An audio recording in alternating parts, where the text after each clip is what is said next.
የኢትዮጵያን ታሪክ ማስታወስ ይችላል።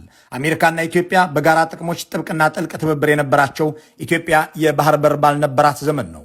በዳግማዊ ምኒልክ ዘመነ መንግስትም ሆነ በቀዳማዊ ኃይለ ሥላሴ አብዛኛው ዘመን ውስጥ እንዲሁም በኢህአዴግ ዘመን ኢትዮጵያ የባህር በር አልነበራትም። ከአሜሪካ ጋር ጠንካራ ወዳጅነት የመሰረተችውና ያስቀጠለችውም በእነዚህ ወደብ አልባ በሆና በኖረችባቸው ዘመናት እንጂ ቀይ ባህርን በግዛቷ ውስጥ አካታ በነበረችበት የደርግ ዘመን አይደለም። በኢህአዴግ ዘመን የመን ሲበጠበጥ፣ ሶማሊያም ሲናወጥ፣ በቀይ ባህር ላይ ዘራፊዎችና መርከብ አጋቾች ቢኖሩም አሜሪካ ከኢትዮጵያ ጋር በመሆን ሽብርተኝነትን ለመፋለም ስትሰራ እንደ ሰንዓ ፎረም ያሉና ቀይ ባህርን ከበው የሚሰሩ ኢትዮጵያ ወለድ ተቋማትን ስትደግፍ በአካባቢ ካሉ የሽብር ኃይሎች ጀርባ አለች የምትባለዋን ኤርትራንም በኢትዮጵያ አግባቢነት በማዕቀብ ስትቀጣ ነበር እንጂ ከሻቢያ ጋር ስትወዳጅ አልተገኘችም።